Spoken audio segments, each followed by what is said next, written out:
Hello, my crafty friend, and thank you so much for tuning in to today's video. Happy 9th day of our 12 days of gifts to make series. I can't believe how fast these 8 past videos have flown by. I've so gotten into it.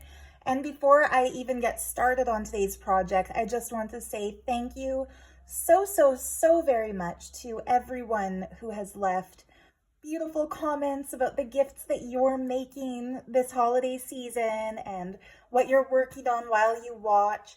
I just love reading your comments. It really helps me feel energized and enthusiastic about filming. There's nothing like knowing that what you're doing is going to be valued and appreciated by those who see it. So yeah, just thank you so much for that.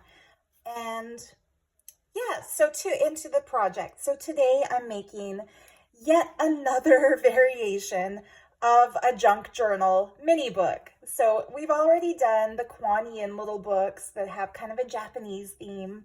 We've done Matchbox notebooks that are stuffed with junk journal type papers. We did a tall, slim angel themed journal. So as you might guess, my favorite things to make are, of course, journals, but I like to do kind of different variations depending on who the recipient is going to be. And so today's little journals, I'm going to do 2 variations. One is going to be more of a practical kind of a journal that can be used for writing, and that would be the kind of thing that we might make for someone who isn't as crafty, so to speak. And then the other is going to be loaded up with ephemera and extras of different little craft supplies bits.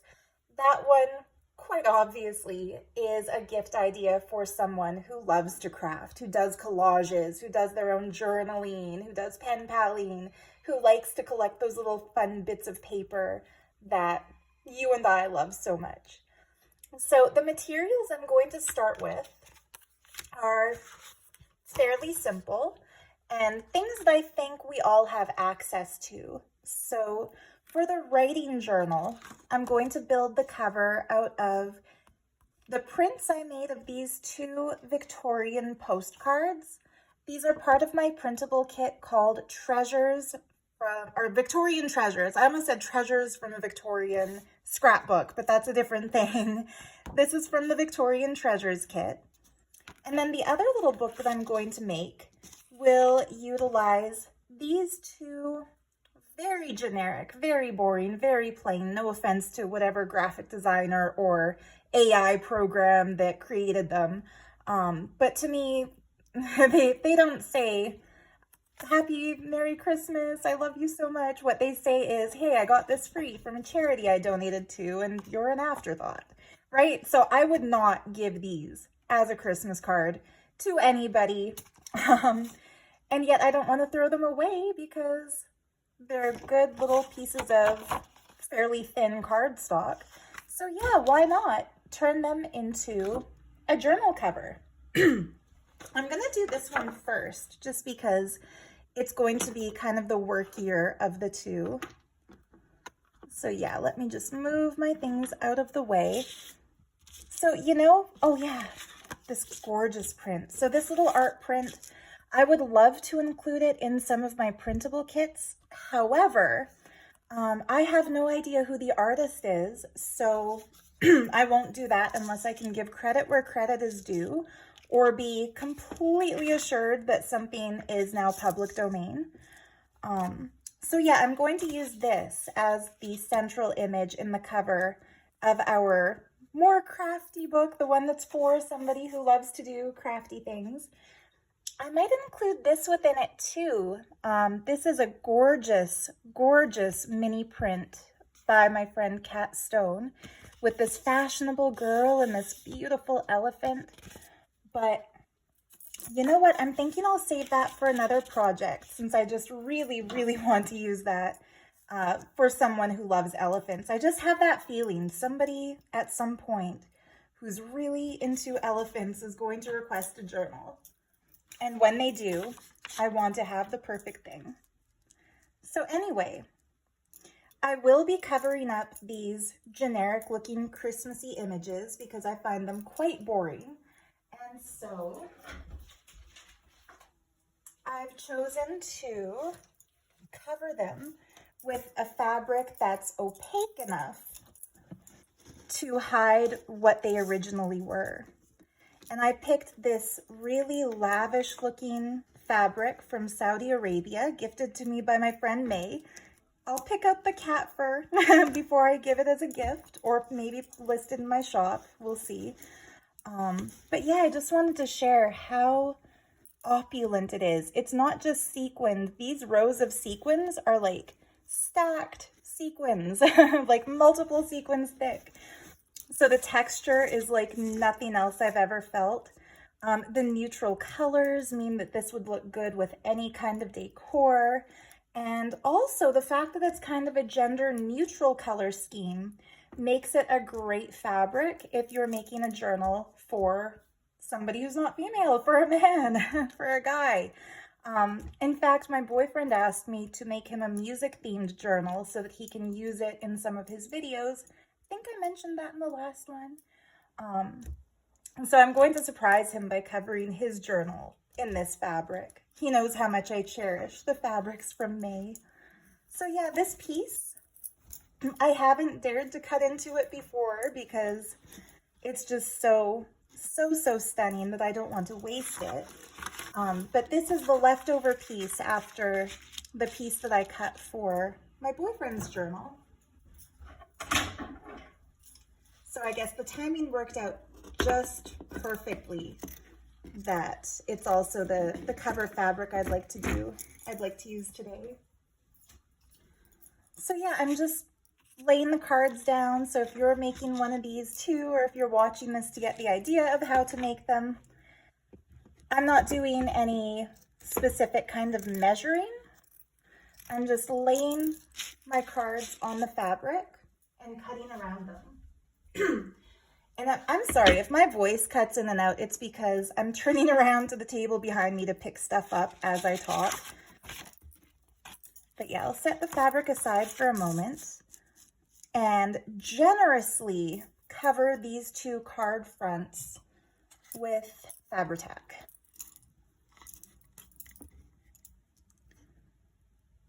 So yeah, I think for me, journals are my favorite thing to make just because I have always loved journals.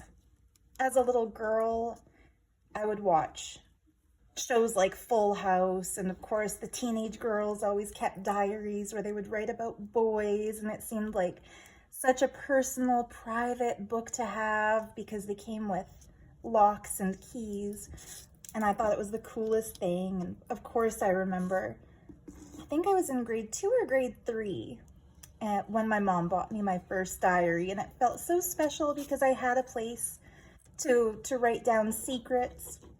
I didn't have any yet at that age, but still, it's the idea of it that I think was so magical. And then as a teenager, not even a teenager, I guess when I was in like later elementary school and into junior high, I was one of those kids who thought it was like so exciting and so cool to go back to school shopping and pick out the coolest binders with zippers around them and compartments for pencils and stuff. So yeah, there's just something about stationery that I've always been into. But what makes junk journals so much more exciting than, you know, just a cool store-bought diary or like a cool, you know, a cool office supply type binder is that they're not filled with blank pages that we have to, you know, fill with our words. There's no intent, like to me, and I think to a lot of us, when we get a brand new store-bought kind of a journal or sketchbook, those white pages can be kind of intimidating.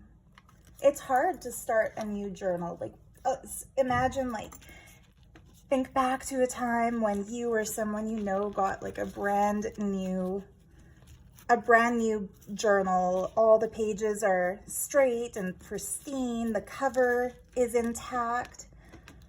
And you kind of want to keep it that way, so you're a little bit hesitant to write in it because you might make a spelling mistake and have to scratch it out and rewrite it, and then your book is ruined, or like the page doesn't look as good.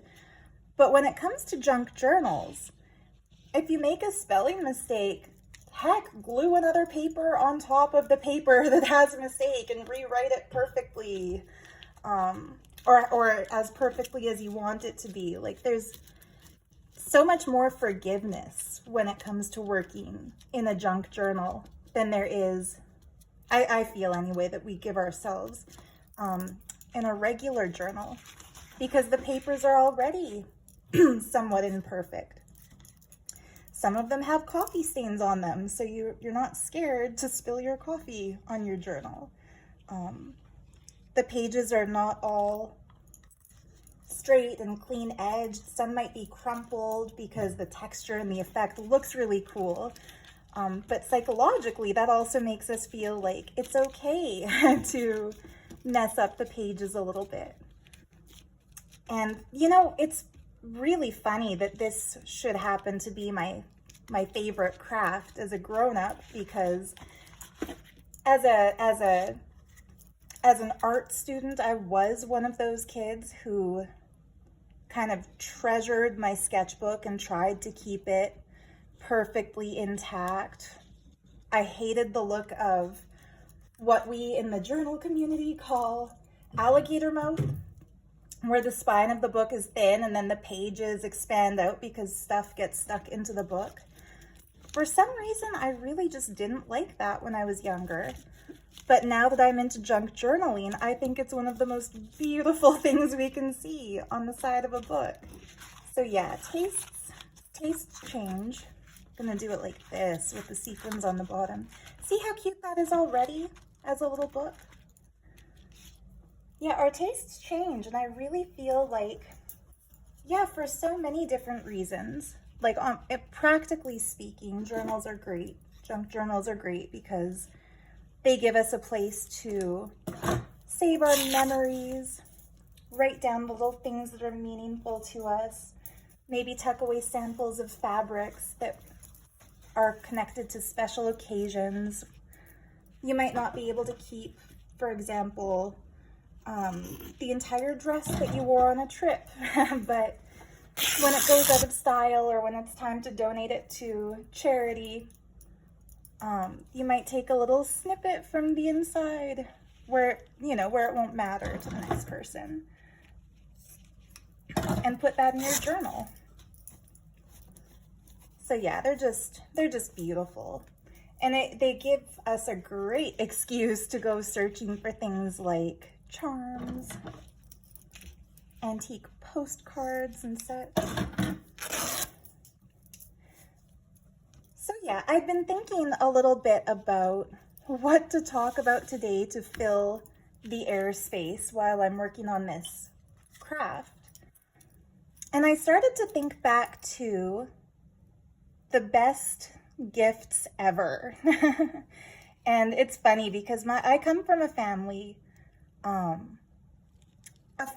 of gift givers who really, really, really take gift giving occasions seriously. Like, when I was a kid, every Christmas we would go to my grandma's house, and the best years were the years when lots and lots of aunties and uncles were there. My mom's the oldest of 7 kids, so it's a big family. When all of her siblings are there with their families, it would be a really full house. And those were the years that the Christmas tree had piles of gifts that hid half the tree, because yeah, everyone would bring gifts for my grandparents and they would have gifts for everyone. And then my aunts and uncles and mom started a thing where they would draw names so that they wouldn't have to buy something for every single sibling. That way you can get somebody, something a little bit nicer, if you don't have to find 6 gifts for 6 people, but that every year you'll get something for one of those 6. keeps it more economical. But yeah, they don't draw names anymore. Now what they do is they do like a rotation. So the first year, the oldest buys for the second for the third for the fourth for the fifth, and so on down the line. The youngest buys for the oldest. And then the next year they go the next name down on the line and just repeat. So that way it's fair that they're not always buying things for, you know, the family who has 6 kids. That happened. Some years, back when they were still drawing names, there were years when, I remember when it happened to my mom, she would draw the name of one of her brothers. I think it might have even been 3 years in a row. She drew the name of her brother who has, at the time he had 4 kids and lived in the US. So not only are the gifts more expensive because she would buy for all the kids, but also the shipping would be expensive because we were in Canada. And then she would kind of, you know, envy the person who draws the single guy because that's just one person to shop for. He lives right here, so there's no shipping. And yeah, that started to happen to a few of them, so they decided to do a rotation, and that really keeps it fair. So yeah, basically what I'm doing here is just pulling out the same exact assortment of papers that I had in yesterday's video. Yesterday we did the Matchbox notebook journals. So I am taking the leftovers, the scraps from that project, and using them as the signature in this project. So nothing gets wasted, and in my humble opinion, everything looks great. You know, I don't even mind seeing this yellow kind of stick out from the cover because it's not really conflicting with the cover color. But in the end, I might go back and trim these. For now, I'm just going to put them all in place. So yeah, my family has their gift-giving tradition, and there's a lot of competitive one-upmanship in it, kind of like a fun competition. You know, who's going to get the best gift for whoever they have this year, or especially for their parents, my grandparents. That's a fun one since it has that little illustration. I might save this because it says Génie de la France, and I'm thinking genies in a bottle.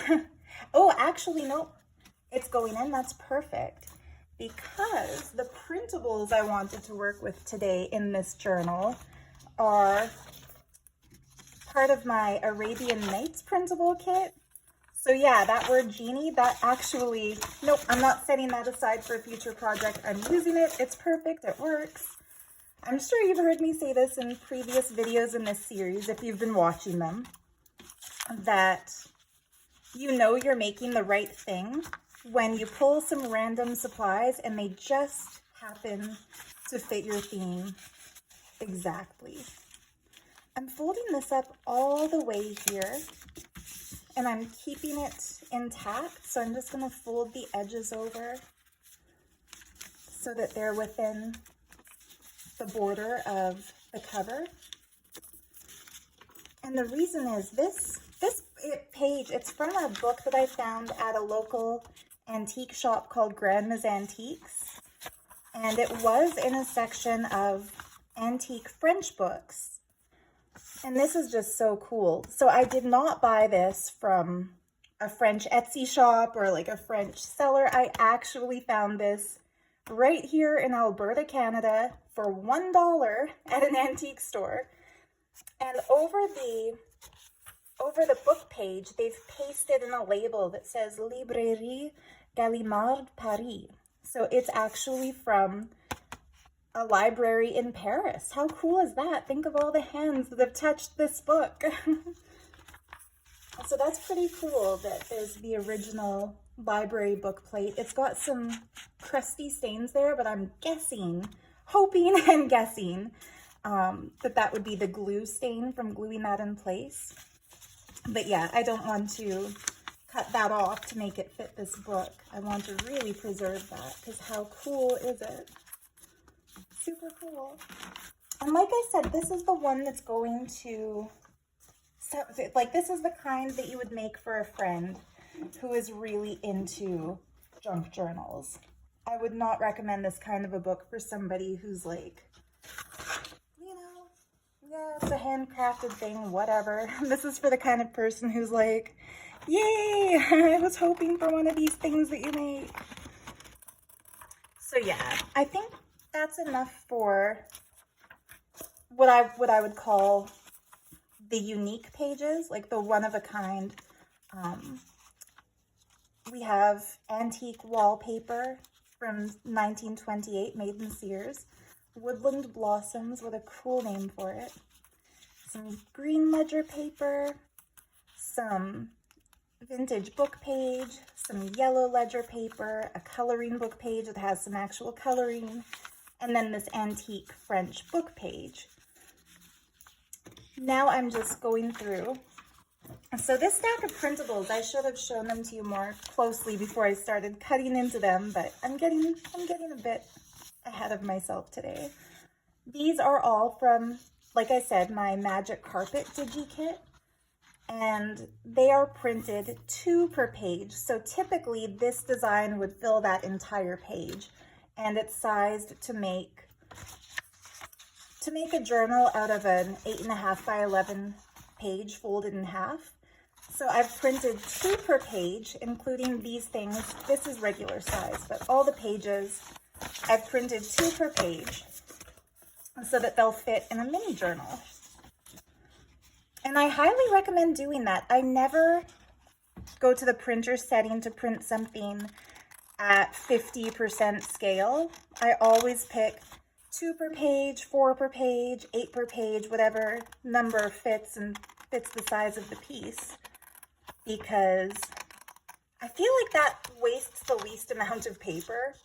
And then plus someday in the future, I'll be grateful that I've already got those things printed, because I know whatever printables I'm using in a project, I just know that I'll do something like it again someday. So yeah, they won't go wasted.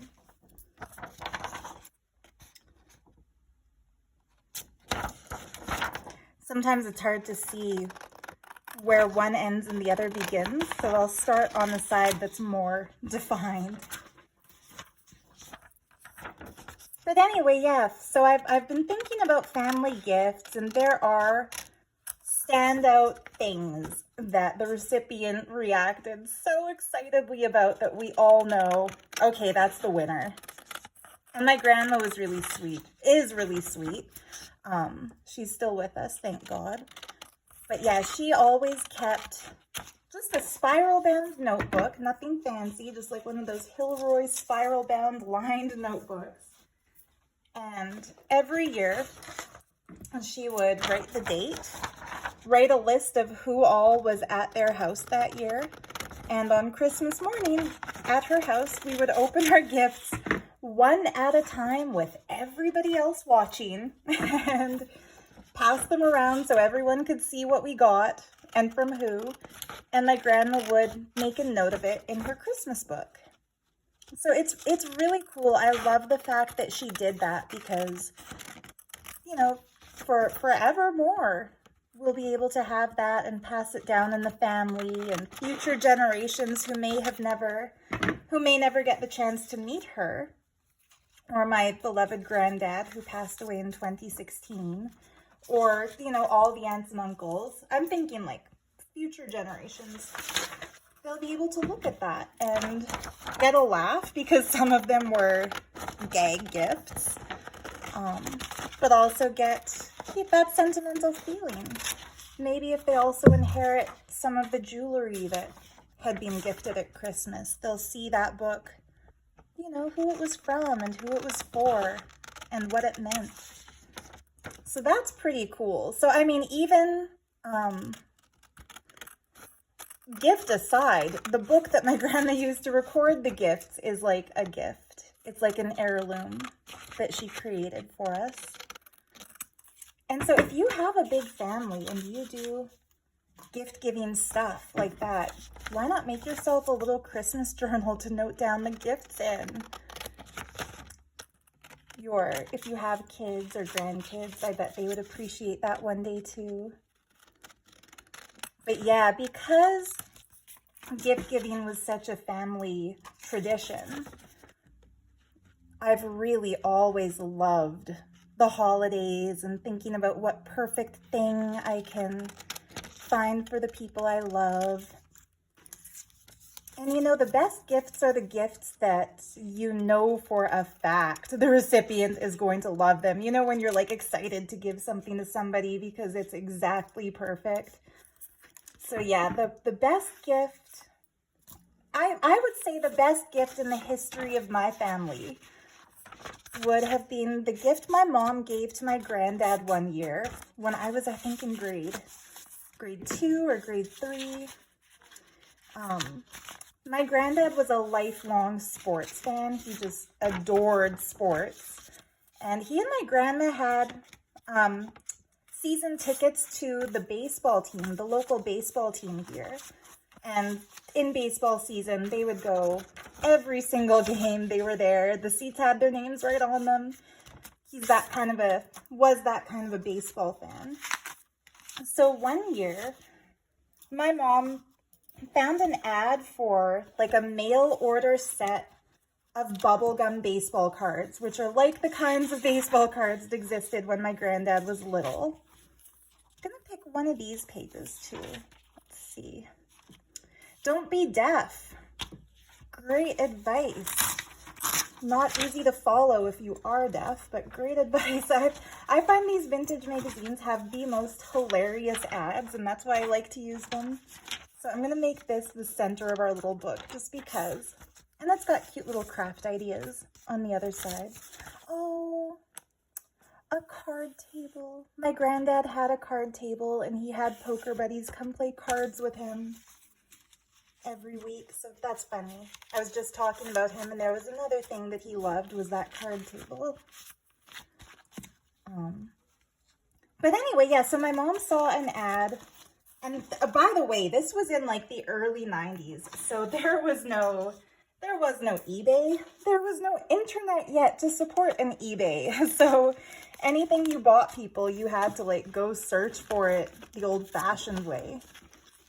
Any kids watching this, don't ask what the old-fashioned way was, because there are too many ways. But yeah, infomercials were one of them. And so yeah, my mom saw an infomercial for, yeah, bubblegum, personalized bubblegum baseball cards. And there was this company, she told me, out of New Jersey that was doing them. And that all you had to do was send in a like they didn't even have a proper form for it, like a send away form. If you wanted these, you had to send a check for whatever the price was. Yes, a check, not credit card information, a check for the price of these cards. Plus you had to send a physical photograph of the person you want displayed on the baseball cards, along with their name, weight, height, age, etc., like their athletic stats. And so my mom did that. And what she received was a set of, I don't remember how many, maybe like 50 or 100 individually wrapped baseball cards of my granddad with a picture that she picked of him where he was smiling really big, yet with his name, his age, his weight, his height. And they looked like real, actual, old-fashioned baseball cards, and the gum was actually chewable. It was like a big... They didn't have these when I was a kid, so my granddad had to kind of explain to us why this was the coolest gift ever. But yeah, it had those big, flat sheets of bubble gum, like it looked like a pink eraser or something.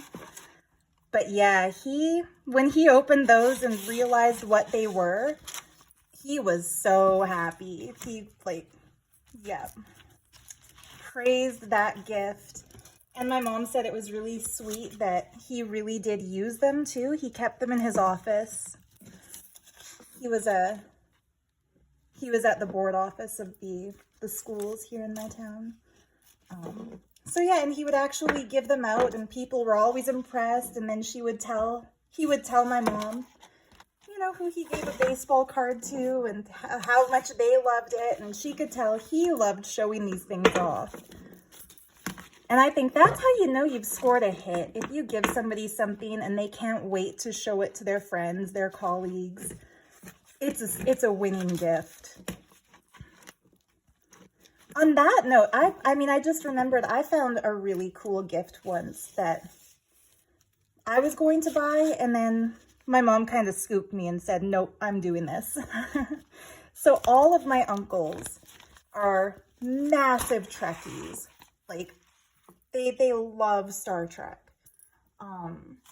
They're the types who have like Star Trek Christmas ornaments that their wives won't let them hang, Star Trek posters that their wives won't let them hang, just lots of Star Trek stuff that their wives are not as into. But my mom knows how much they love it.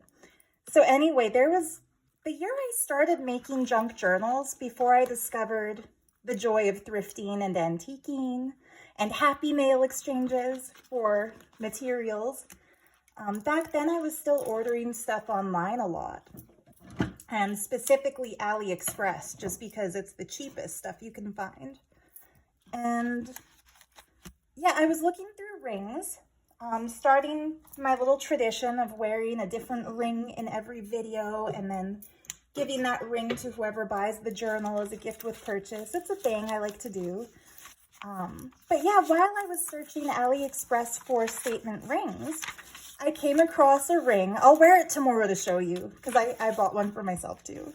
I came across a ring that is just a beautiful polished silver, shaped exactly like the original Starship Enterprise, with blue gemstones where the warp drive things are. And just forget what those words are. They're not important if you're not into the show, but a fan would get it, how cool and realistic these things were. And yeah, as soon as I saw them, I thought, oh my God, my uncles would love these. And I thought they'd be expensive because like sterling silver, realistic looking.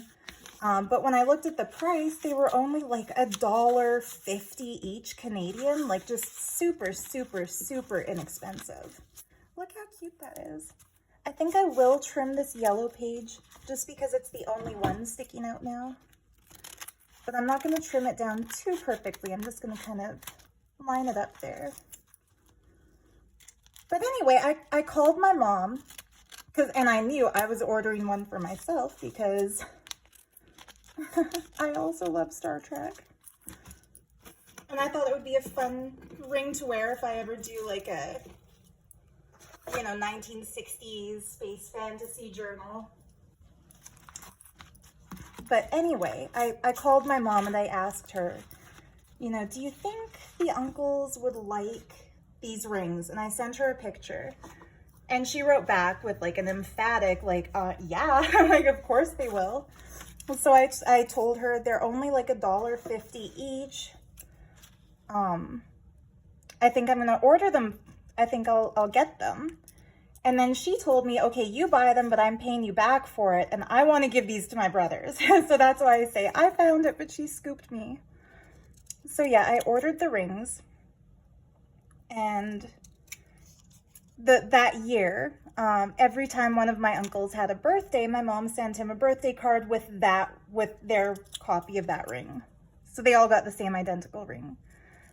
Her youngest brother, I think he was the first to get it. And I think she said he's the biggest Star Trek fan of the bunch, but I think they all are equally. I don't know. But anyway, he came for a visit shortly after his birthday, wearing the ring, beaming with pride, and told us that the week before his birthday, he works at the Canadian Space Agency, so he's got a lot of very interesting coworkers, and probably a lot of them are like cha-ching, depending on their level of clearance and what they do at the space agency.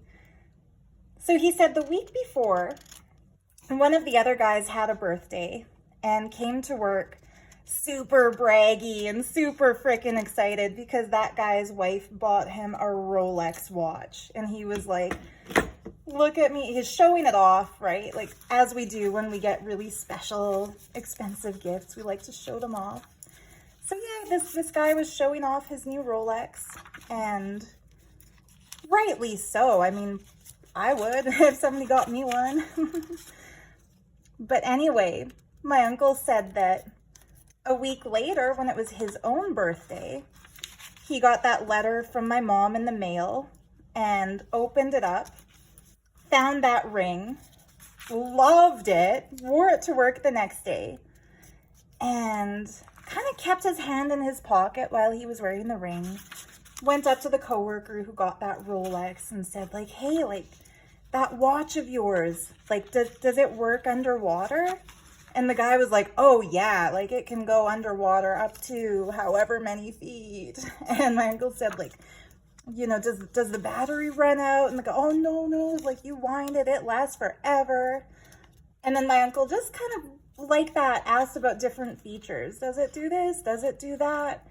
And finally at the end, after this guy is like worked up about his new Rolex and proud and braggy, finally, at the end, my uncle whips out his ring and says, but does your Rolex have warp drive? And showed him the ring. And he said that his coworker grabbed his hand. Like, imagine a girl who just got engaged showing off her diamond, how her friends would grab her hand and ooh and awe over it. Yeah, Buddy with the Rolex grabbed my uncle's hand and oohed and awed and said, I'm so jealous. Where did you get it? Over that cheap little enterprise ring from AliExpress. So yeah, gifts, it's not about how expensive they are. It's about how sincere they are, how much you know the person you're giving them to. It's interesting. So yeah, I think those rings were one of the best gifts ever. Just yesterday, we were at the grocery store. I'm thinking of gluing these in as tabs, but I'm also thinking I might paper clip them in so that they can be used as little writing spots. So I'm going to step away to grab my paper clips.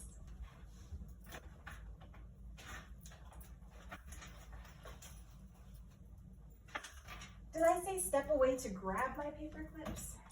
Because I should have said step away to look for my paper clips. But anyway, yesterday we went grocery shopping and the cashier looked at my rings and complimented them and said she's been thinking a lot about rings lately and that there's one that she really wants that she told me it's on Temu. It's only like $1.29, but it says faith over fear, and she said that's just so meaningful to her that she would love to have it. And I told her, at that price, come on, like, treat yourself. What are you waiting for? And she said, well, I'm waiting for after Christmas because maybe my husband is going to buy it for me. And I really, really, really hope, I don't know this girl, I just see her when I grocery shop sometimes, but I really, really hope he buys it for her. Because after she said that, I said, yeah, because it would be more meaningful that way, wouldn't it? And she said, yes, it would. And I think that's something a lot of guys don't understand if they say, like, oh, you can buy your own jewelry. Yeah, we can. But when people look at it and say, ooh, where did you get it? It's more fun to say, it was a gift from my love, than it is to say, I wanted it, so I bought it because somebody had to, right? Yeah, that's going to go there. So yeah, it's not about the price. It's about the sentiment, the meaning. Showing somebody that you really know what they want, what they like. So yeah, but those bubblegum baseball cards, I think those are irrefutably the winning gift. My granddad also had, like, if men are harder to shop for, I think, than women, because they're not into jewelry as much unless it's a Starship Enterprise. But I remember one year I had spent a year in Berlin and was trying to figure out like what to bring back as gifts for family. And my granddad really took pride in his liquor cabinet. He had like a big, beautiful piece of antique furniture that was where he kept his collection of various liqueurs and wines and champagnes and things. They entertained a lot, he and my grandma. They had a lot of dinner parties and a lot of cocktail parties. So I kind of felt like if I get him a bottle of something, like a lot of us, myself included, I would not want a bottle of a drink or perfume or food as a gift because you use it and then it's gone. Like, give us something that we can keep forever, right? But I knew that my granddad would really love to have this one particular liqueur that I found there. So he was a very devout Roman Catholic man. And I found this booze in Berlin.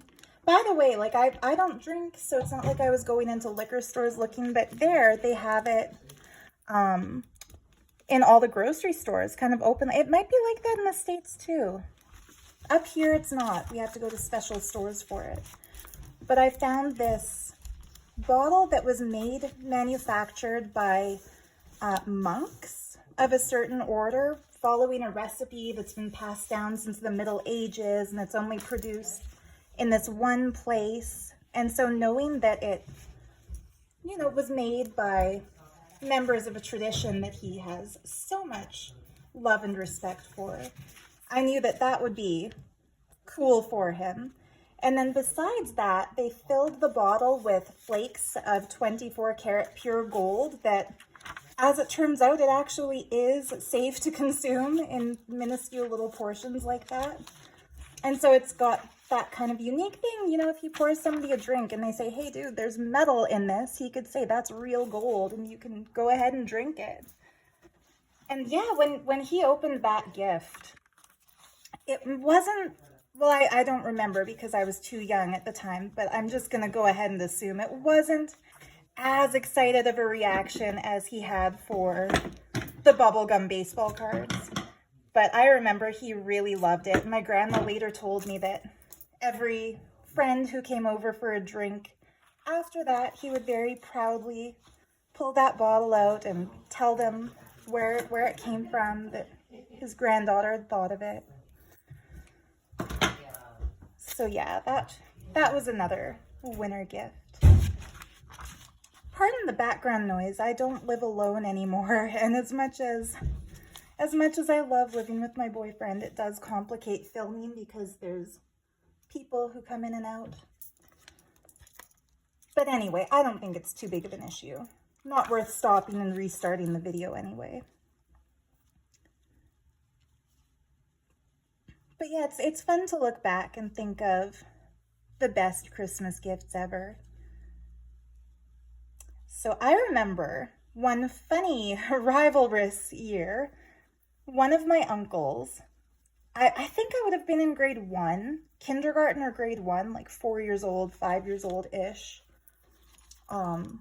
Still taking baths, not yet showers, that kind of a little girl. One of my uncles bought me a toy submarine. And he was really excited about it and said, you know, next time you take a bath, you'll have this to play with, because I hated bath time. So I think my mom must have told all of them, you know, get her bath toys, because I remember also getting like bath beads that would explode into different colors and glitter and stuff like that, stuff to make a bath fun. But right after my uncle gave me that toy submarine, my other uncle gave me a box and said, okay, that's nice, but open this one. And what he had got me was a battery-operated remote-controlled bath submarine that had lights that actually lit up, that could actually go underwater. And with the remote control, you could move it around. It had little propellers. So he got me like an RC submarine. And that made the dinky little cheaper toy submarine, pale in comparison. And we could tell he did it on purpose because he was laughing as he gave it to me. In fact, he had kept that gift under the couch so that I would be guaranteed to open the lesser submarine first. Yeah. Pretty funny. I also remember the very next year, the uncle who had given me the lesser submarine gave me a sterling silver heart-shaped locket pendant on a sterling silver chain. And yeah, I must have been in grade 1 the year of the sub, because I remember wearing that silver necklace to school when school started up again and showing it to all my friends and bragging that it's real silver. And yeah, and I remember doing that while going to catch the bus, and that was in grade 2. So yeah, the sub year was grade 1. The sterling silver pendant year was grade 2. But I remember, like, I always loved jewelry. Jewelry is just, there's something about it. Maybe it's a past life thing. Maybe it's just some of us are more into sparkly, pretty things thing. I've collected books about the history of jewelry.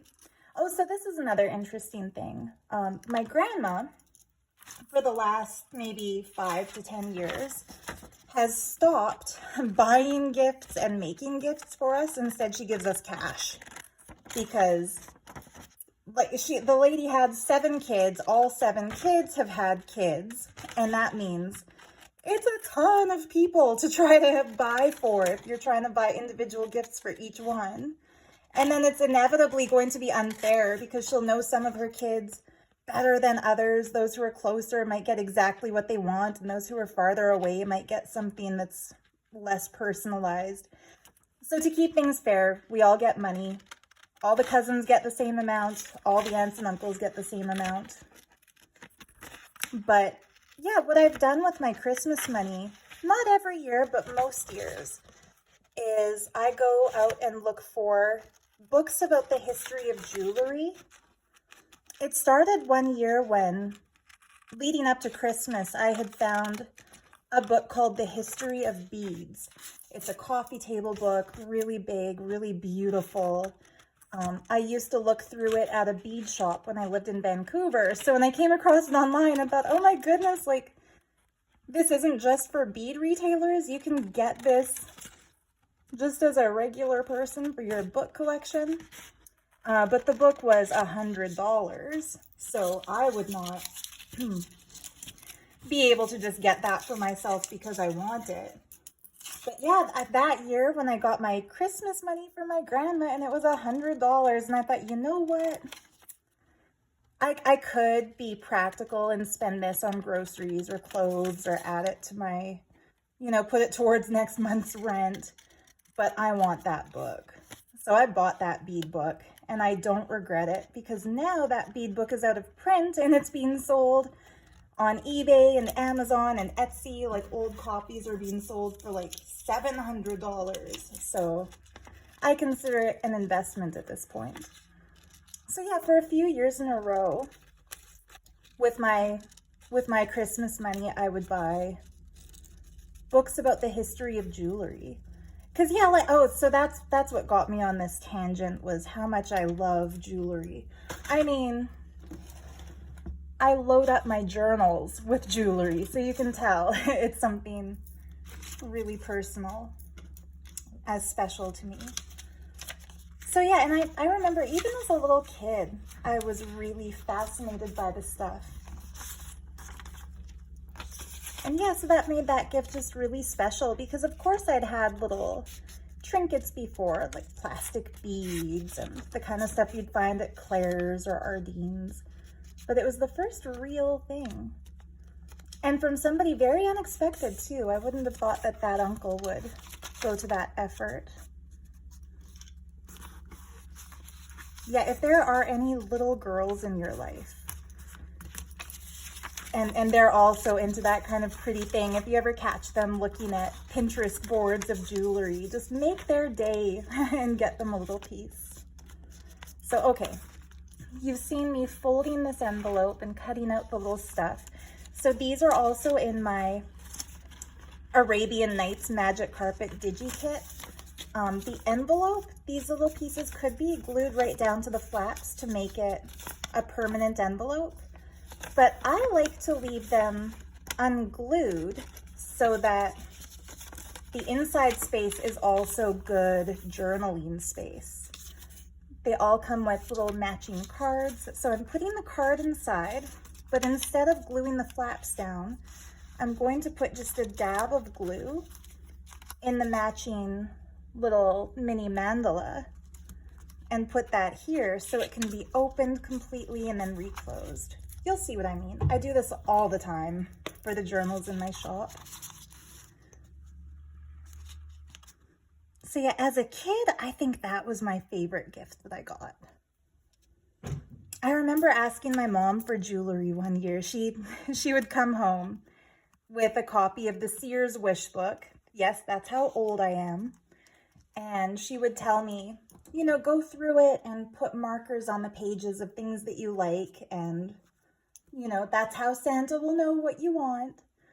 And so I put markers on all the birthstone rings, and I said, I don't even care if it's my birthstone. I just love the colors.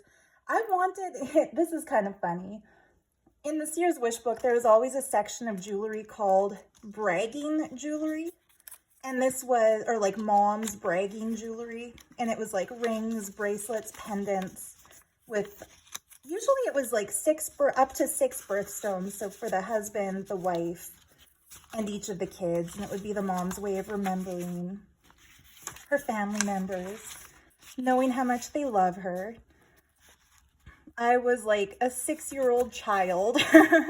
So obviously not in any kind of relationship and didn't have any kids. But I wanted one of those rings because I thought they looked cool since they had so many different colors of gemstones. Like, you don't have to limit yourself to just your birthstone. You could pick your favorites. But yeah, I really wanted one of those. I always loved diamonds, the way they sparkle with so many different colors, and the warmth of gold, the sparkling of silver. And I had it in my head that it would be a very Christmassy thing to get from Santa Claus, because my favorite movie back then, Christmas movie, was Rudolph the Red-Nosed Reindeer, and there was a whole song in that about silver and gold.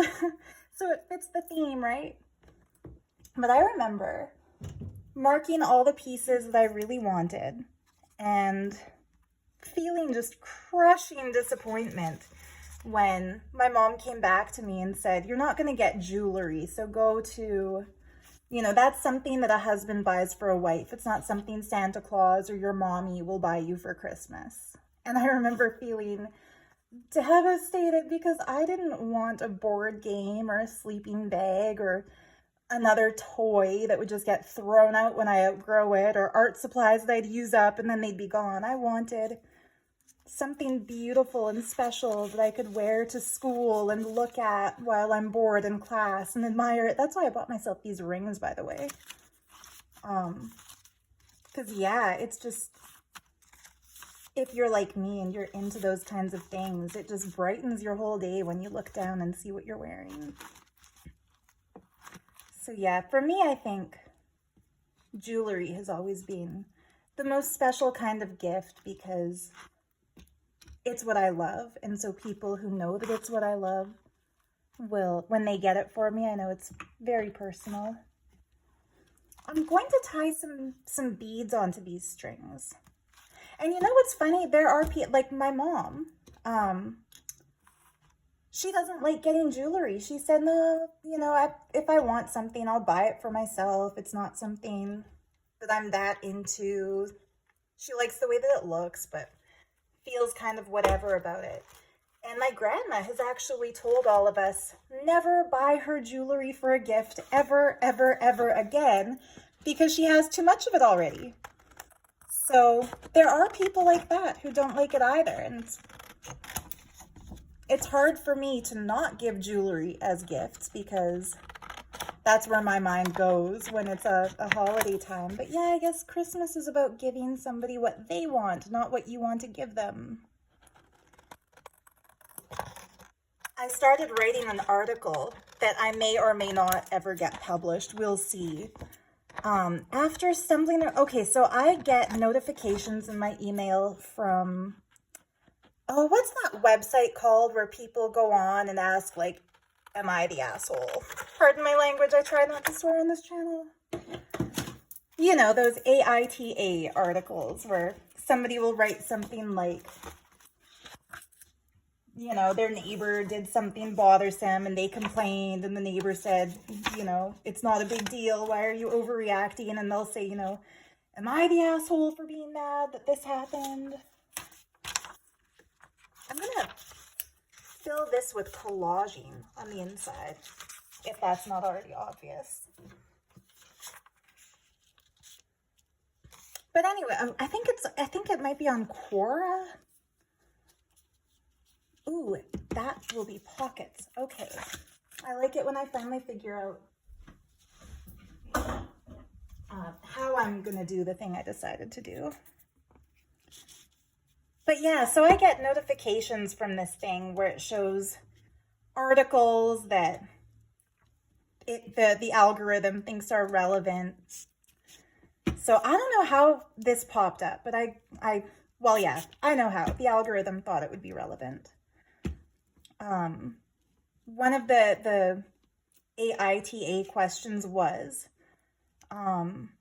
it was a lady writing, and I forget her age, and I forget her boyfriend's age. I didn't really pay attention to it, but it stuck with me because she asked the question. She started it by saying, you know, I've been with my boyfriend for 3 years now. We're in a committed relationship. We love each other. We live together. You know, he's the one. But I'm always disappointed when holidays come around because he asks what I want and I'll tell him I want this necklace that I saw or a beautiful bracelet or just some kind of jewelry, a charm, anything is how she wrote it, literally. Like, it doesn't have to be expensive. It just has to be pretty. And that he refuses. He says that's a frivolous, unnecessary thing. I'd rather give you something practical that you can use year round, like, you know, a new vacuum or a new blender. Guys, like, if any men are listening to this, a new vacuum tells us, I love it when you clean up. And, like, new pots and pans tell us, like, oh, I love when you cook for me. You should cook more for me. Like, those kinds of practical gifts, they're not gifts. They're requests, you know? Getting us a washer and dryer. It's more expensive than jewelry, I'll give you that. But it's not a gift, it's a necessity. So yeah, this poor lady, after 3 years, he's just not doing it. And she said something along the lines of, you know, jewelry is something that he considers it frivolous and unnecessary, but we as women know. And of course there are exceptions to this rule. So I am not by any means dictating how every woman should live her life. Like, you do you if you don't like jewelry. Some people don't. But for most of us, we don't leave the house without a pair of earrings on because that completes our look. And, you know, it might not be physically required for survival, but we consider it a necessity. If we buy our own earrings, people ask, "Ooh, where did you get those?" And we say, "Well, I bought them." That's okay too. I buy the majority of my own jewelry because I know what I like. Actually, no, I make the majority of my jewelry. But yeah, it's just a little bit more special if it's given to you by the one that you love. And I was single for like a decade because I took monastic vows in a cult that I believed was a genuine Hindu organization. So I was one of those people in the saffron robes. That's why I have this tattoo, if you've ever wondered. It's a symbol called the Trishul. and it represents the forces of creation, maintenance, and rejuvenation. So that's why you see Hindu gods carry it. I considered getting it removed when I left the cult, but I actually do love what it symbolizes, so I've kept it. I went for one laser removal treatment, and it barely faded it, and I realized this is going to cost thousands of dollars to have removed. And it's not like I hate the symbol, so I kept it. But anyway, yeah, so because of the monastic vows in the cult and the indoctrination that we were fed that was very anti-relationship, made it sound like, you know, being partnered with somebody else lowers your consciousness because you're no longer living for your divine connection. You're living out of lust, or you're living for another person. And a lot of us who were in that really fell into that trap of believing relationships are bad things. So anyway, as a single person, you don't feel bad buying your own jewelry because it's like, hey, if I want it, I'll work for it, I'll get it. But once somebody's in a relationship, like this lady on, is it Quora or is it something else? You tell me if you know. I feel like it's not Quora. But anyway, this lady, she was saying, like, to him, he thinks it's frivolous and unnecessary, but to her, it's something that she wears every day, and it is necessary, and that it would be something that she could keep for the rest of her life. And I just started reading all the replies to her question, and I was really disgusted and saddened by the fact that most men who replied called her a gold digger and said, you know, after 3 years, you still care about material things and how much money he spends on you. And it's like, dudes, she didn't say anything had to be expensive. She said it doesn't, her exact words were, it doesn't have to be expensive, just something pretty that she can wear and tell her friends it's from him. And so I started writing a little article about it because I've been thinking probably a lot of guys don't understand why we cherish jewelry so much, but it's because we were raised by mothers and grandmothers and aunties and friends' moms who would show us their rings and tell us about the occasion when it was given. And, you know, we would go to school the day after Valentine's Day, and the girls who had boyfriends would be wearing little heart-shaped pendants, and we would feel like, wow, you know, one day somebody's gonna love me so much that he'll buy me one of those. So it's not about being greedy or being a gold digger. It's about being raised in a society that tells us that, you know, depending on what he gives you, that's how much he loves you. So I could tell that that's where the girl who wrote this little article was coming from. Not article, question. That's where she was coming from. And so I started writing this little article about how, you know, lingerie says, I'm going to have fun looking at you in this. And washer and dryer says, do the laundry. An expensive blender says, make me a smoothie. You know, you want to give somebody something that says, you are so valued to me, and I know that you'd love this, and so that's why I've got it for you. And I started to think, you know, a lot of guys don't get that because they think girls want jewelry because it's expensive. They don't know that you can buy like a birthstone pendant in sterling silver for $10. Like, anyway, one of the people who commented on this said, shoot, I forget what she said because I was looking at the papers. Oh no, I'm distracted. Yeah, there were lots of comments, but yet there was one commenter who said something like, okay, so there was a man who replied and said he would never buy jewelry for a woman because he would rather give her wonderful memories instead. So he would rather, when he's in a relationship, note that he is not right now in a relationship, wonder why. He said instead of jewelry, he'll take a girl to a really nice dinner because, you know, that's a practical thing. It's food, it's healthy, it's nourishing, blah. Or he'll give her, you know, warm socks for Christmas because her feet get cold, and that shows that he knows her and that he knows what she needs to keep her feet warm. And I was thinking, like, dude, okay, so somebody commented on this, a lady, a very wise, learned lady, observant, and she said, okay, so you get her warm fuzzy socks, that's great, her feet are going to be warm, but by next year there are going to be holes in the toes of those socks, so she'll throw them away and forget about it. You know, you take her out for dinner, that's a gift for you as much as it is for her. I'm guessing you're not going to, like, sit there and watch her eat and then not get something for yourself. So that's an experience you both share, but it's not really a gift. She can't wear her dinner to work the next day and tell all of her coworkers, like, ooh, look at my bloated tummy. He got me, you know, the most expensive thing on the menu.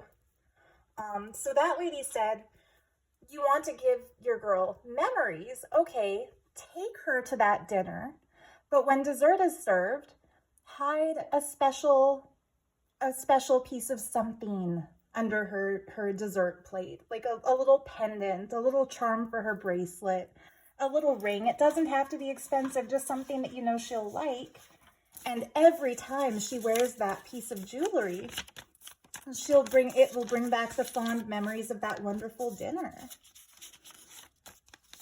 You know?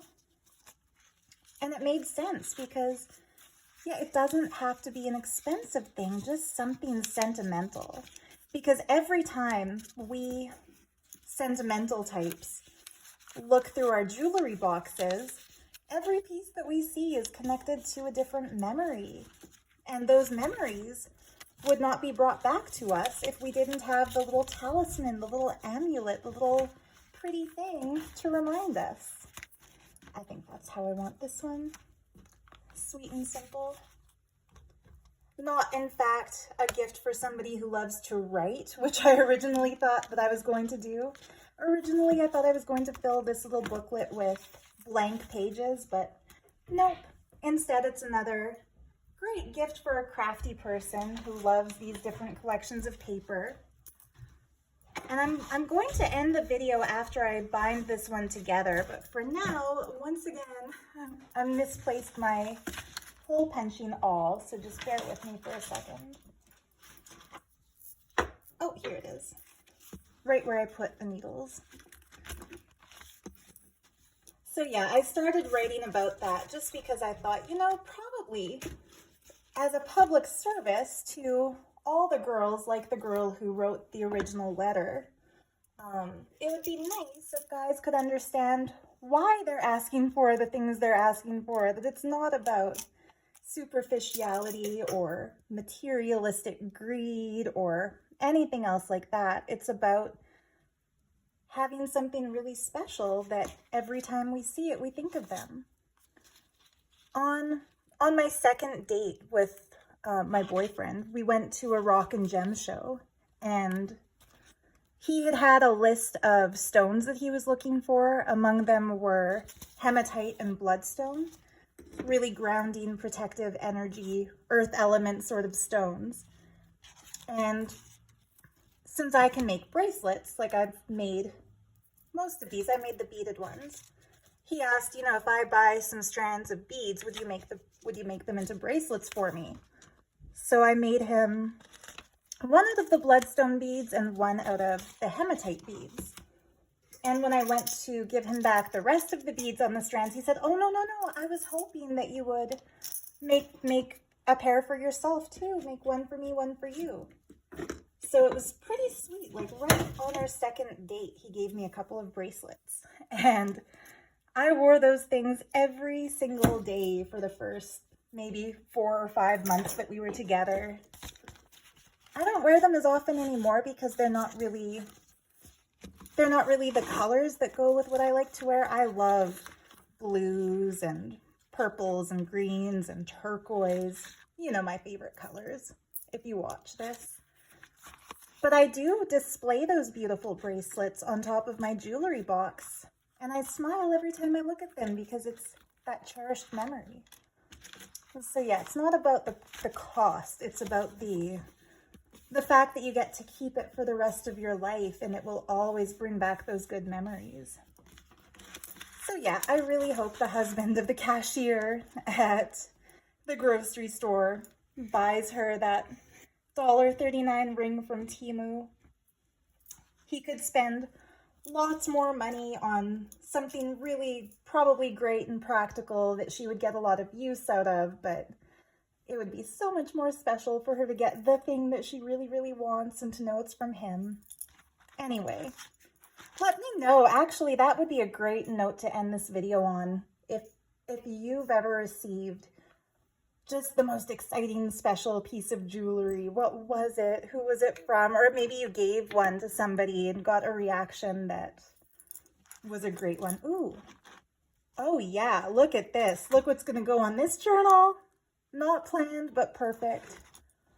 Like all the best crafts are, in my humble opinion.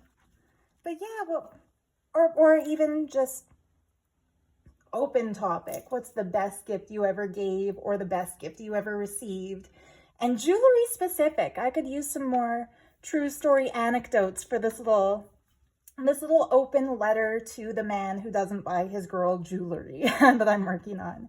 So yeah, I could definitely use more little anecdotes for that. So share, please, if you have one. And meanwhile, yeah, let me know if you're going to make a little mini book later when it's time to gift or sell these. I haven't decided yet whether these are going to be saved to give as gifts or if I'm going to list them in Etsy. But before I do either, I'll go through and put pockets on some of the pages, maybe decorate them with some washi tape, definitely add beads to the hanging strings. And I'll make some kind of a closure, maybe just a wraparound piece of fabric, or I might punch holes through it and tie it with a ribbon. Yeah, that's going to be so cute. I'm not attaching this yet either because I'm thinking I'll add a closure first and then glue this over to hide where the closure is connected. Actually, no, I am going to do that. I want you to see how I do this. I might as well keep crafting. So I use my crocodile tool. It's one of the coolest tools that I've bought for journal making. And somewhere around here I've got little gold grommets that go into it. You know what? No, I'll do this off camera. You can look up how to use a crocodile. It's not worth wasting any more of our time searching for materials. Next time I'll be more prepared. But yeah, the reason I wasn't prepared with that is that I wasn't planning to do the closures. I was planning to do just flat little journals. But anyway, yeah, share your stories. I can't wait to read them. Let me know if you're making one of these too. I'd love to hear about it. And in the meantime, yeah, happy crafting, happy holidays. I hope you enjoyed this little crafty session. So much love to you, and we'll see you tomorrow. Bye for now.